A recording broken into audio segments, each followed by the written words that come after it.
Hollywood trained audiences to believe war movies were about honor, courage, and victory. Quentin Tarantino rejected that fantasy completely. The films on this list are brutal, cynical, and emotionally dangerous. Some nearly ended careers, others traumatized viewers for decades. Yet Tarantino calls them masterpieces because they expose what war really does to human beings once morality collapses and survival becomes the only law left. Number 8. The Battle of Algiers, 1966. Few war movies feel as frighteningly real as The Battle of Algiers. Quentin Tarantino has praised the film for its raw tension documentary realism and relentless political intensity because it barely feels like fiction at all. Watching it feels like discovering forbidden footage from a revolution that spiraled completely out of control. Directed by Gillo Pontecorvo, the film recreates the Algerian struggle against French colonial rule with terrifying precision. Streets explode without warning. Crowds panic under military raids. Resistance fighters vanish into narrow alleyways, while soldiers hunt suspects through packed neighborhoods filled with fear, suspicion, and desperation. Tarantino deeply admires filmmakers who create total immersion, and this movie traps audiences inside conflict almost immediately. One reason the film remains so powerful is its visual style.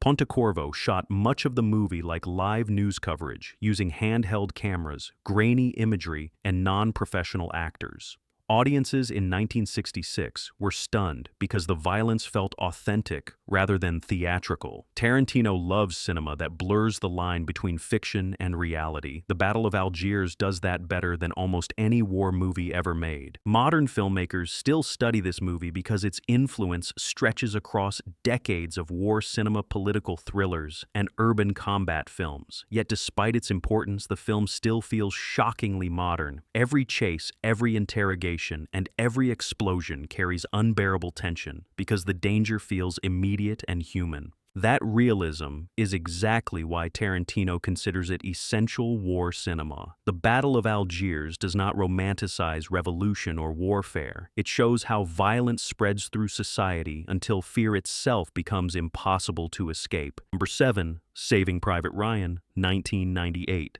Steven Spielberg changed war movies forever within the first 20 minutes of this film. Quentin Tarantino has repeatedly praised the horrifying realism of the Normandy landing sequence because audiences in 1998 were not prepared for combat to feel this brutal. Earlier, Hollywood war films often cleaned up violence and turned soldiers into polished icons. Saving Private Ryan ripped away that illusion with terrifying force. Bullets tear through bodies without warning. Men scream for their mothers while medics fail to stop the bleeding. Limbs vanish in smoke, and ocean water turns red before the audience can even process the chaos. Spielberg filmed the invasion like a documentary captured in hell. Tarantino respects filmmakers who force viewers into discomfort instead of protecting them from ugly truths. This movie does exactly that. Tom Hanks gives one of the quietest performances of his career. Captain Miller does not behave like a cinematic superhero. He looks exhausted, frightened, and emotionally drained. That humanity is what gives the film its power. Every soldier feels vulnerable. Every gunshot feels final. The audience never receives comfort because death can arrive from anywhere at any moment. Tarantino especially admires movies that influenced an entire generation of filmmakers. After Saving Private Ryan, nearly every modern war film copied its gritty realism, shaky camera work, and brutal sound design. The industry changed overnight, yet few films match the emotional weight Spielberg achieved here. Underneath the violence sits a painful question about sacrifice. How many lives should be spent trying to save one man? The film never offers an easy answer. That moral uncertainty is part of what elevates it beyond spectacle. Tarantino has always loved cinema that leaves audiences emotionally cornered. Saving Private Ryan does exactly that until the very last frame. Number 6. Dunkirk, 2017. Most war movies build toward victory speeches and emotional celebrations. Christopher Nolan's Dunkirk does something far colder. Quentin Tarantino admired this film because it strips dialogue and sentiment down to almost nothing, then traps the audience inside pure survival. There are barely any grand heroic moments here. Only panic, confusion, and the terrifying sound of death approaching from the sky. The genius of the film comes from its structure. Nolan fractures time itself. One storyline unfolds across a week, another across a day, another across a single hour. The audience slowly realizes all three timelines are crashing together toward the same horrifying climax. Tarantino respects filmmakers who experiment without losing emotional intensity. Dunkirk manages both at once. The soldiers barely understand what is happening around them. Young men hide inside sinking ships while bullets punch through metal walls. Pilots vanish into clouds without warning. Civilians sail directly into war knowing they may never return home. Nobody feels invincible. Every ticking second feels fatal. Hans Zimmer's score sounds like a clock racing toward catastrophe, which makes the tension almost unbearable. Tarantino praised the movie after repeated viewings because he believed Nolan achieved something rare in modern cinema. The film creates suspense without relying on traditional storytelling tricks. There are no long speeches explaining emotions. Fear is communicated through movement, sound, and silence. That restraint gives the movie enormous power. Unlike older patriotic epics, Dunkirk refuses to glamorize war. Survival itself becomes the only victory left. Tarantino has always loved directors who trust audiences to feel terror without constant explanation. Nolan delivered exactly that. The result feels less like entertainment and more like being trapped inside history while the world collapses around you. Number 5, Black Hawk Down, 2001. Quentin Tarantino shocked many film fans when he declared Black Hawk Down the greatest movie of the 21st century. Some critics expected him to choose an art film or an experimental masterpiece. Instead, he chose Ridley Scott's brutal war nightmare because it captured chaos with terrifying precision. The movie throws viewers directly into the streets of Mogadishu without mercy. Helicopters crash from the sky, smoke fills narrow alleys, gunfire erupts from every direction, soldiers become separated from their units while panic spreads through the city like wildfire. Ridley Scott shoots combat with relentless speed, making audiences feel trapped inside a battle that spirals out of control minute by minute. Tarantino deeply admires filmmakers who understand momentum. Black Hawk Down barely pauses to breathe once the mission collapses. The movie moves like a machine tearing itself apart. Young soldiers suddenly realize their advanced weapons and training cannot protect them from confusion, fear, and bad decisions. That vulnerability gives the film its raw intensity. Another reason Tarantino praises the movie so highly is because it avoids simplistic morality. There are no cartoon villains or patriotic speeches trying to manipulate the audience. War appears messy, terrifying, and unpredictable.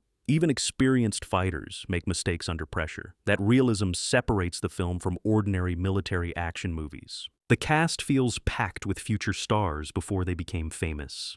Josh Hartnett, Eric Bana, Tom Hardy, Ewan McGregor, and many others move through the story like exhausted survivors rather than glamorous action heroes. Sweat, dust, blood, and fear dominate every frame. Tarantino compared the immersive insanity of Black Hawk Down to Apocalypse Now because both films drag audiences into combat instead of safely observing it from a distance. That is why this movie still feels devastating years later. It does not ask viewers to enjoy war, it forces them to endure it. Number 4, The Great Escape, 1963. At first glance, The Great Escape looks cleaner and more traditional than the violent war films Quentin Tarantino usually celebrates. Yet he has repeatedly called it one of his favorite movies ever made because beneath the adventure lies something deeply rebellious. This is not a story about winning a war. It is a story about refusing to surrender human spirit, even inside a prison designed to crush hope.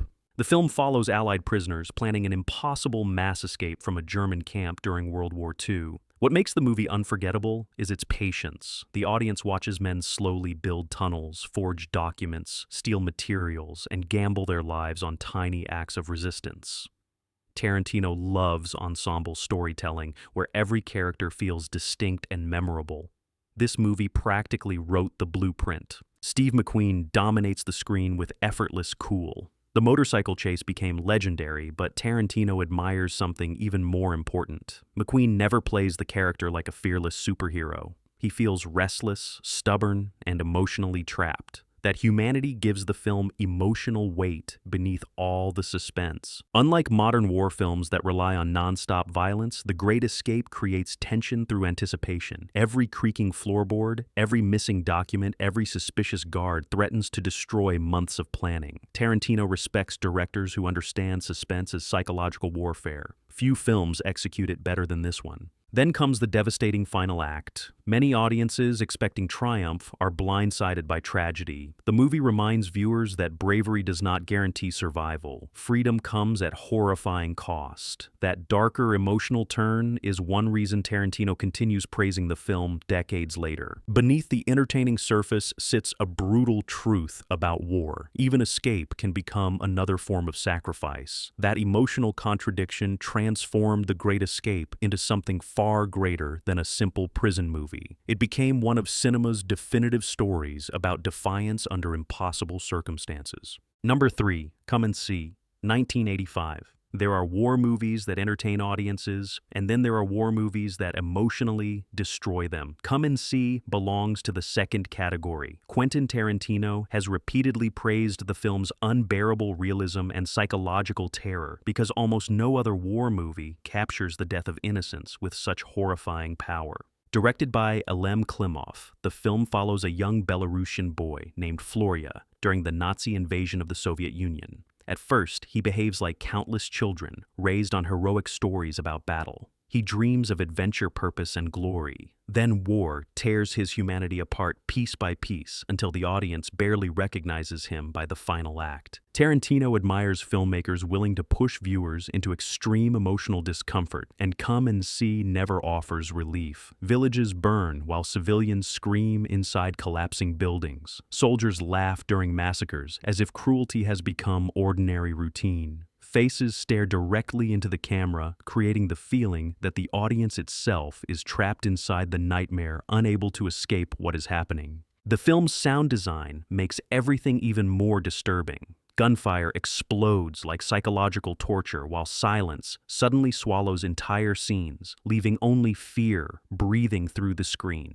Tarantino has often celebrated movies that feel physically immersive rather than traditionally cinematic.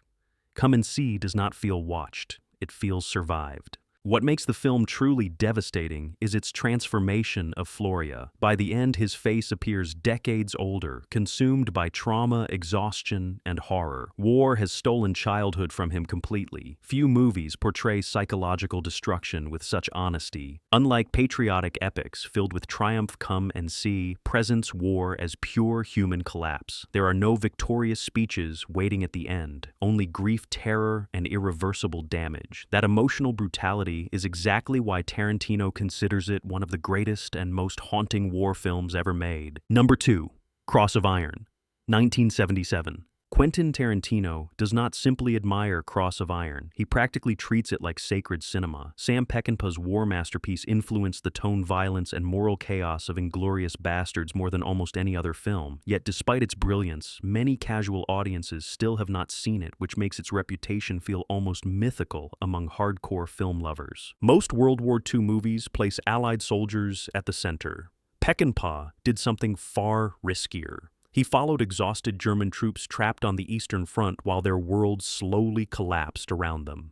Tarantino loves filmmakers who challenge audience expectations, and this movie does exactly that from the opening frame. James Coburn gives one of the greatest performances of his career as Sergeant Steiner. He is tough, cynical, and emotionally drained by endless bloodshed. Unlike patriotic commanders chasing medals, Steiner only cares about survival and protecting the few men he trusts. The war has already hollowed him out from the inside. That psychological damage hangs over every scene. The combat feels horrifyingly physical. Mud covers bodies like graves already forming. Explosions throw soldiers through the air, while machine guns shred entire squads within seconds. Peckinpah shoots violence with savage realism, but also with tragic beauty. Tarantino has often praised directors who make action feel chaotic instead of choreographed. Cross of Iron becomes pure madness once battle erupts. Another reason Tarantino reveres this film is because it despises glorified heroism. Officers obsess over medals, while ordinary soldiers rot in trenches surrounded by death. The movie constantly reminds viewers that war destroys morality long before it destroys bodies. By the final moments, the film feels almost apocalyptic. Humanity itself seems exhausted beyond repair. That emotional devastation is why Tarantino considers Cross of Iron one of the greatest war movies ever made. It strips away nationalism and exposes war as a machine built entirely from suffering. Number 1, Casualties of War, 1989.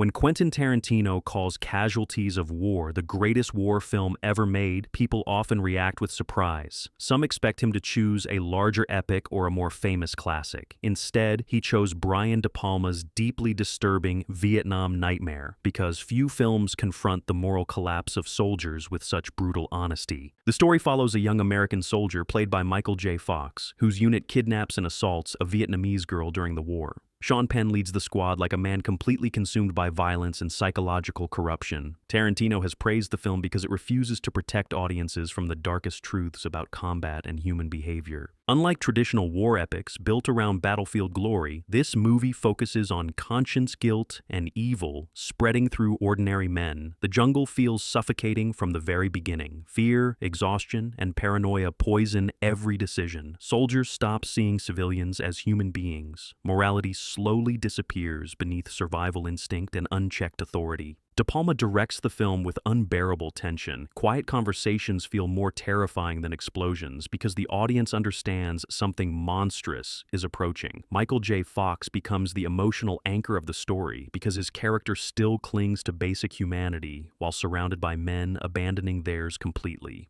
Tarantino respects movies willing to risk audience discomfort instead of chasing easy entertainment. Casualties of War is emotionally devastating because it forces viewers into impossible moral territory. There are no triumphant speeches waiting at the end, no comforting resolution, only trauma shame and the horrifying realization that war can corrupt almost anyone. That is why Tarantino places it above every other war film. Not because it is the most spectacular, because it is one of the few movies courageous enough to expose war as a force that destroys the soul before it destroys the body. These movies were never designed to comfort audiences. They were made to disturb, exhaust, and haunt them long after the credits rolled. Tarantino understands that true war cinema should leave scars, not applause. Which of these masterpieces hit you the hardest? And what gritty war film do you think deserved a place on this list?